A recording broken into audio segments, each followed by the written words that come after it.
Bakit nga ba naghihirap ang bansang Pilipinas at tila ba humahantong na ito sa kawalan ng pag-asa? Para sa mga mamamayan ay mapalad na ang isang individual na makakain ng 3 beses sa isang araw. Ano nga ba ang dahilan kung bakit lumubog na ang ekonomiya ng bansa? Sino ang may kasalanan at sino ang dapat sisihin? Yan ang ating pag-uusapan. Pero bago natin simulan, ay maaari bang pakipindot ng subscribe button at i-ring ang notification bell upang sa ganon ay patuloy mo na masubaybayan ang mga susunod na ilalabas ko pang mga video. Bakit nga ba naghihirap ang bansang Pilipinas at tila ba humahantong na ito sa kawalan ng pag-asa? Ang Pilipinas ay may mga hamon at pagsubok na hinaharap dahil sa krisis na dinaranas nito katulad ng ibang mga bansa.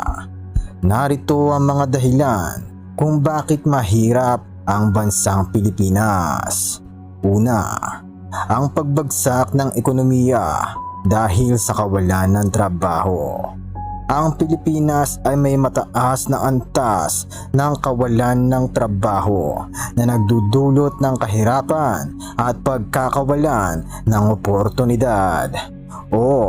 Marami sa mga mamamayan ng bansang Pilipinas ay unemployed at tinatayang 1.97 million na mga Pilipino ang walang trabaho.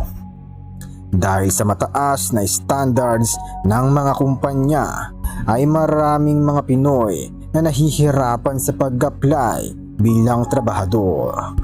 Pangalawa ay ang korupsyon. Ang korupsyon ay isang malaking problema sa Pilipinas na nagdudulot ng pagkakawalan ng tiwala sa gobyerno at mga institusyon.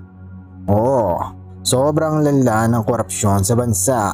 Hindi mo maitatanggi ang isyu na ito dahil lahat tayong mga Pinoy ay apektado dito. Maraming mga gobernador, senador at matataas na mga opisyal ng gobyerno na nagnanakaw sa kaban ng bayan. At hindi lang yan, dahil pati ang maliliit na buhaya sa politika ay katulad ng mga kapitan at mga kagawad ay mga korap din. Kaya naman, ang may kapangyarihan lang ang siyang umaangat at ang mga simpleng mamamayan ay tila ba nalulugmok na sa kahirapan. Pangatlo ay kawalan ng akses sa edukasyon. Ang Pilipinas ay may mga lugar na walang akses sa edukasyon na nagdudulot ng kawalan ng oportunidad para sa mga kabataan.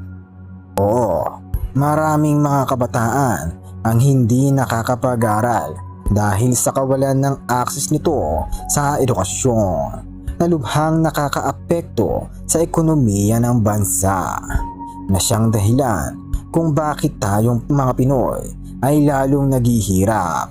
At hindi lang yan, dahil ang pag-aaral sa Pilipinas ay mahal.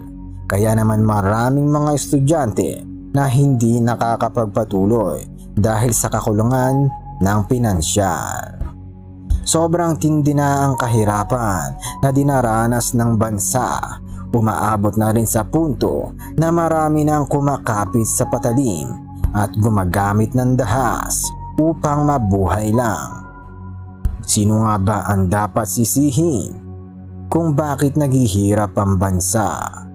Ang Pilipinas ay walang pagkakaisa na nagdudulot ng kawalan ng oportunidad para sa mga Pilipino.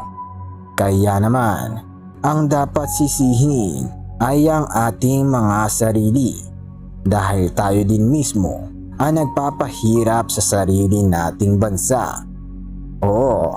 Tayo ang may hawak ng ating kapalaran. Ikaw ang guguhit ng sarili mong larawan at ikaw ang magtatakda kung ano ang nais mong mangyari sa buhay mo. Ang hamon at pagsubok na hinaharap ng Pilipinas ay hindi madali, ngunit may mga solusyon at oportunidad para sa mga Pilipino. Ang pagtutulungan, pagkakaisa at pagpapalakas ng mga institusyon ay mahalaga para sa pag-unlad ng Pilipinas. Mabuhay ang bansa! Mga teorya, historya, katotohanan at kaalaman. At kung may nais kang malaman, ay maaari mong i-comment ang topic na gusto mo upang sa ganun ay magawan ko ng video para sa iyo. Salamat po.